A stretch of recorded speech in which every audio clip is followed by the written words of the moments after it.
Olá, pessoal. Então, vamos continuar os nossos estudos a respeito da via glicolítica. A via glicolítica, como eu disse para vocês, ela pode ser dividida em duas fases: a fase preparatória e a fase de pagamento. Vamos rever então aqui as reações dessas duas fases. Então, na primeira etapa da via glicolítica, fase preparatória, a glicose recebe um grupamento fosfato do ATP, formando glicose 6-fosfato, que é então isomerizada a frutose 6-fosfato. A frutose 6-fosfato, então, recebe um segundo grupamento fosfato, novamente proveniente do ATP, dando origem à frutose 1,6-bifosfato.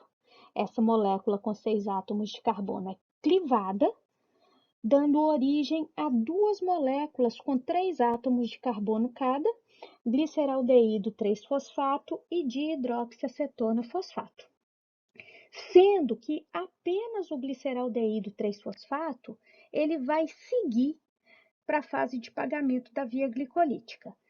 E, para não perder essa dihidroxiacetona fosfato, ela será isomerizada, dando origem a mais uma molécula de gliceraldeído 3-fosfato, de forma que na fase de pagamento a gente começa com duas moléculas de gliceraldeído 3-fosfato. Depois, essas moléculas na fase de pagamento de gliceraldeído 3-fosfato, elas sofrem uma fosforilação oxidativa.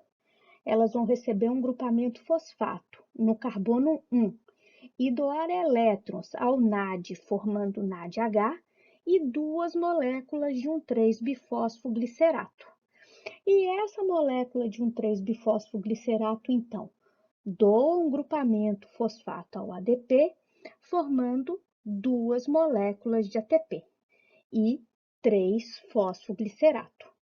O 3-fosfoglicerato é isomerizado, dando origem a 2-fosfoglicerato, e este 2-fosfoglicerato sofre uma reação de desidratação, dando origem a fosfenolpiruvato, que vai doar um grupamento fosfato ao ADP, dando origem a mais 2 ATPs, considerando que tudo está acontecendo duas vezes, e duas moléculas de piruvato. Como eu disse para vocês, na fase de pagamento, nós temos duas reações de fosforilação ao nível do substrato, que é a reação catalisada pela enzima fosfoglicerato quinase e a reação catalisada pela enzima piruvato quinase. Essas duas enzimas catalisam a transferência de grupamento fosfato ao ADP, formando ATP. E é justamente isso que a gente define como reação de fosforilação ao nível do substrato. E a gente tem uma reação na qual tem formação de NADH, que é a reação catalisada pela gliceraldeído 3-fosfato desidrogenase. Se a gente quiser ver qual é a reação geral da via glicolítica, a gente tem que, pela via glicolítica, a glicose, na presença de 2 NAD, 2 ADP e fosfato inorgânico, vai dar origem a 2 piruvatos, 2 NADH, 2H+, 2 ATP e água. Se a gente for fazer a conta da quantidade de energia que é liberada nessa reação, na via glicolítica, a gente tem que a quantidade de energia liberada é de 146 kJ por cada mol de glicose. Se a gente comparar a quantidade de energia que seria essa quantidade de energia, né? A quantidade de energia que seria liberada pela oxidação completa da glicose, ou seja, a glicose sendo oxidada completamente, dando origem a CO2 e água, a gente tem que nessa situação a liberação de energia seria de 2.840 kJ por mol. Então, a gente vê que a liberação de energia da glicólise é bem pequenininha. Ou seja, se a gente for ver, aproximadamente 5% apenas da energia contida na glicose vai ser liberada através desse processo inicial de quebra da glicose, que é a via glicolítica. Um outro fator que a gente tem que considerar quando pensando em relação à via glicolítica diz respeito à formação de intermediários fosforilados durante a glicólise. Vocês viram que a partir do primeiro momento, da primeira etapa da via glicolítica, todos os intermediários subsequentes, eles estão ligados a um grupamento fosfato. Por que que isso é tão importante? Porque o grupamento fosfato em pH 7, ele se apresenta ionizado e com carga negativa. E dessa forma, todos os intermediários da via glicolítica, eles apresentam carga negativa. E como eu já disse anteriormente, as moléculas que têm carga, elas não se difundem facilmente pela membrana. Isso garante que os intermediários da via glicolítica fiquem retidos no interior da célula, e isso vai garantir que a produção de energia aconteça ali no citosol. Além disso, os grupamentos fosfato, eles são muito importantes nas reações biológicas de conservação de energia. Como vocês viram no nosso tópico especial de bioenergética, a produção de energia nos sistemas biológicos e o armazenamento, o fluxo de energia nos sistemas biológicos, ele vai se dar principalmente através de intermediários fosforilados. E vocês entenderam que esses intermediários, por suas características químicas e estruturais, eles são muito bons para armazenar energia química, né?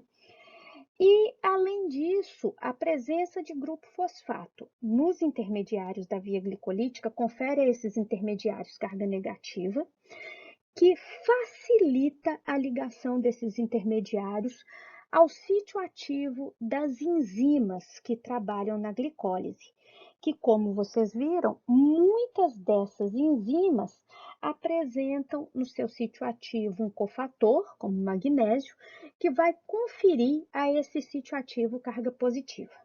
Então, essa ligação do substrato ao sítio ativo da enzima é favorecida e fica mais fácil, isso torna mais fácil levar esse substrato ao seu estado de transição, favorecendo a catálise das reações da via glicolítica.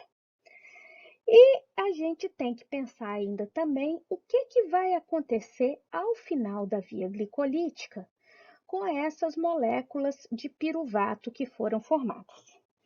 Inicialmente, a gente pode dizer o seguinte: as moléculas de piruvato que foram formadas, elas vão ser, na presença de oxigênio, completamente oxidadas, dando origem a CO2 e água, por um processo que vai envolver a conversão do piruvato a acetilcoenzima A entrada de acetilcoenzima A no ciclo de Krebs, ou ciclo do ácido cítrico, e a cadeia transportadora de elétrons e fosforilação oxidativa.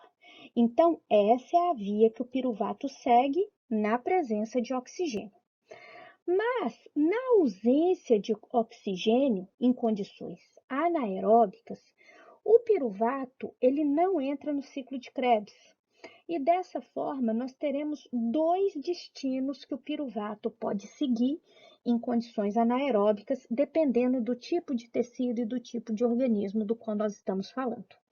E esses destinos anaeróbicos são a fermentação lática, na qual o piruvato será convertido a lactato, que acontece no músculo esquelético em contração vigorosa, nos eritrócitos, em alguns outros tipos celulares humanos e em micro-organismos, nas bactérias lácticas, por exemplo, e a fermentação alcoólica, no qual o piruvato ele vai ser convertido a etanol, liberando também CO2. E a fermentação alcoólica acontece em leveduras. Então, eu vou mostrar para vocês O que é esse processo de fermentação lática e fermentação alcoólica? Vamos começar, é claro, definindo o termo fermentação. O que é fermentação? A fermentação vai ser a degradação, a quebra anaeróbica, ou seja, na ausência de oxigênio, de glicose ou outra molécula que pode ser utilizada para gerar energia. E essas moléculas, elas podem então ser quebradas, dando origem a vários produtos. E a fermentação, ela vai ser característica para cada tipo de tecido ou para cada tipo de organismo que realiza metabolismo anaeróbico. A gente tem que entender que os processos de fermentação, eles são muito antigos. Eles são bastante primitivos em termos evolutivos, porque a gente tem que compreender que no início da Terra, a atmosfera ela não tinha oxigênio molecular.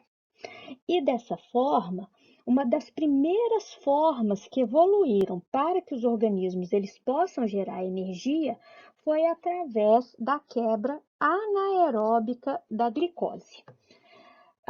Então, essa via metabólica que envolve via glicolítica seguida de fermentação, ela é uma via metabólica muito antiga e, portanto, muito conservada. Quer dizer que ela vai ser muito similar em diferentes organismos, em diferentes grupos de seres vivos, apresentando pequenas diferenças no forma como ela é realizada. Vamos começar falando a respeito da fermentação lática. E para a gente entender por que a fermentação lática e a fermentação alcoólica ocorrem, a gente tem que voltar lá no que eu disse para vocês em uma das nossas aulas anteriores sobre a geração de NADH. Como eu disse para vocês, a gente precisa de NAD para que a glicólise continue acontecendo, já que o gliceraldeído 3-fosfato doa elétrons ao NAD, formando o NADH numa das etapas da via glicolítica. Se eu for gastando NAD, gastando NAD, gastando NAD, gastando NAD, num determinado momento, o NAD vai acabar. E aí, a via glicolítica ela seria interrompida por falta de NAD. Por que isso não acontece? Porque o NAD é regenerado a partir do NADH. E essa regeneração se dá porque o NADH ele doa seus elétrons para alguma molécula. E como que isso vai acontecer? O NADH vai doar seus elétrons.